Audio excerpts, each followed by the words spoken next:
अगले सबक की तरफ चलते हैं। पिछले सबक के अंदर मैंने आपको एक मिसाल देकर के बात समझाई थी कि हम कलमा पढ़ते हैं, कलमे के अंदर है मुहम्मदुन, और इसी तरीके से अजान के अंदर मुहम्मदन। तो इसके अंदर मैंने ये बात समझाई थी कि मुहम्मदन दो जबर के साथ एक अलिफ की इजाफे के साथ। तो किसी के ज़हन में भी ये सवाल पैदा हो सकता है कि नसब की हालत में हम किन अस्मा के साथ हम अलिफ का इजाफा कर सकते हैं। तो मुख्तसर से समझाता हो, अरबी के जिस इसम के आखिर गोल ता लगी हुई हो उस इसम को हालत नसब में हम अलिफ का इजाफा नहीं करेंगे। जिस तरीके से जन्नतुन हालत रफा,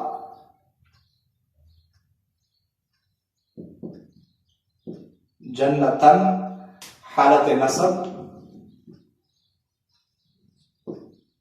जन्नतिन हालत जर। जिस इसम के आखिर में गोलता लगी हुई हो उसके साथ हम अलिफ का इजाफा नहीं करेंगे हालत नसब में, और जिस इसम के आखिर में अलिफ और उसके बाद हमजा इस्तेमाल हुआ हो उसके साथ भी हालत नसब में अलिफ का इजाफा नहीं करेंगे। जैसे समा उन, हालत नसब में क्या पढ़ेंगे? समा अन,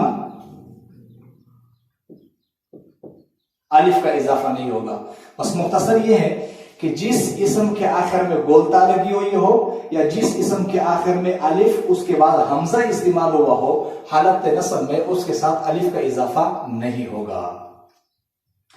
जब आप इतनी बात समझ चुके हैं तो अब हम चलते हैं थोड़े से मशक के लिए।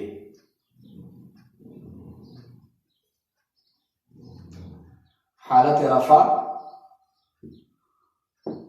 हालत नसब, हालत जर। आप मेरे साथ लिखते जाएंगे तो इंशाअल्लाह ताला जितने भी अस्मा आएंगे आप साथ साथ याद भी करेंगे। सवाबुन हालत रफा, हालत नसब में क्या होगा? सवा, अलिफ का इजाफा होगा कि नहीं होगा? है अलिफ की इजाफे के साथ सवाबन, सवा बिन, नफ्सुन, नफ्सन, नफ्सिन, माउन, माअन। हाँ भाई, अलिफ का इजाफा होगा कि नहीं होगा? नहीं होगा। क्यों? इसलिए कि हमजा के बाद, इस अलिफ के बाद हमजा इस्तेमाल हुआ है। माइन, बाबुन,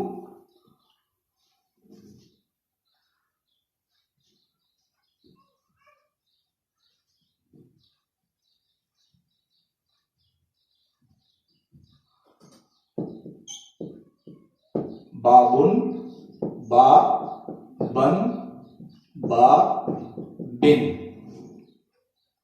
मुस्लिमन, मुस्लिमुन, मुस्लिमन,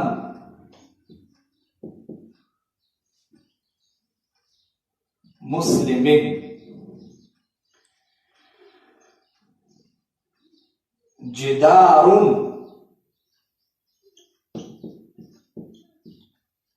जिदारन,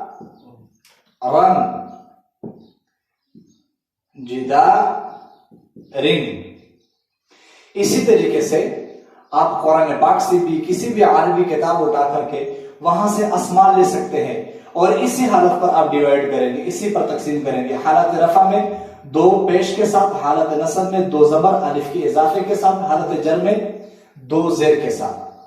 अब मुख्तसर सी बात जो एक कानून उसूल कायदा में आपको बतलाने जा रहा हो वो ये है कि जब इसम हालत रफा से हालत नसब और हालत जर में तब्दील होता है, ऐसे अस्मा अरबी जबान में तकरीबन 80% इस्तेमाल हुए हैं।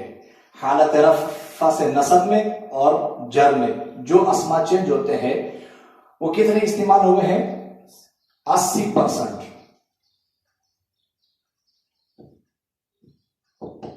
80% ऐसे इस्तेमाल हुए हैं कि जिसमें हालत रफा से नसब और जर में चेंजिंग होती है, और 15% अस्मा ऐसे हैं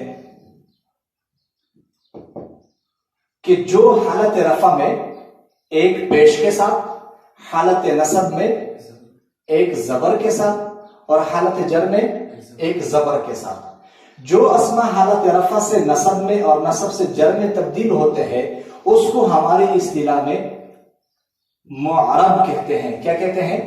मुअरब कहते हैं। बात समझ में आ रही है? और जो अस्मा हालत रफा में एक पेश, हालत रफा में एक जबर, हालत जर में एक जबर, 15% अस्मा है, उसको हम क्या कहते हैं? गैर मुनसरिफ। गैर मुनसरिफ। बात समझ में आ रही है? और 5% अस्मा ऐसे हैं कि जो हालत रफा में भी एक तरह, हालत नसब में भी और हालत जर में तमाम सूरतों में एक बराबर होते हैं। वो 5% अस्मा इस्तेमाल हुए हैं, हम उसको क्या कहते हैं अपनी इस्तिलाह में? मबनी। तो ये हमारा आज का सबक है। इसी हालत को लेकर रफा नसब जर, इसी में हम डिवाइड करेंगे मुअरब को भी और इसी तरीके से गैर मुनसरिफ को भी और मबनी को भी। अल्लाह ताला हमारे लिए आसानी फरमाए। इंशाल्लाह मजीद भी कोशिश रहेगी कि हर सबक को मजीद आसान बनाया जाए ताकि आप लोगों को न लिखने की जरूरत हो और न रटने की जरूरत हो। इसी तरीके से हमारी इन्हीं हालतों के ऊपर मशक भी चलती रहेगी। मैं साथ साथ अस्मा देता रहूंगा और साथ साथ इंशाअल्लाह ताला मुअरब और इसके साथ साथ गैर मुनसरिफ और मबनी के कवाइद भी पढ़ते रहेंगे, तो इंशाअल्लाह आसानी होगी।